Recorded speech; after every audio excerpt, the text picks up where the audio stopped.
কথা বললেন না, এক মুহূর্তের জন্য আর দেরি করলেন না। শেষবারের জন্য তিনি তার কওমের কাছে গিয়ে বললেন, কওমের লোকেরা, শেষবারের জন্য তোমাদেরকে বলি, যদি তোমরা ঈমান আনয়ন করো তাহলে বেঁচে যাবে। কিন্তু কওমের লোকেরা বলে ফেললো, না না, আমরা ঈমান আনয়ন করতে পারবো না। তাই ঈমান আনয়ন করলেন না।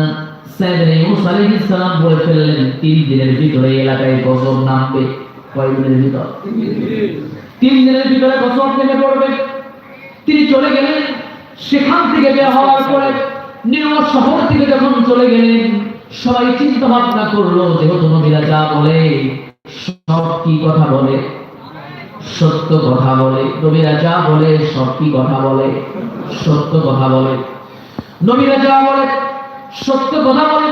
কওমের লোকেরা বুঝতে পারলেন, চিন্তা ভাবনা করে তারা বললেন, আরে সাইয়েদনা আল্লাহ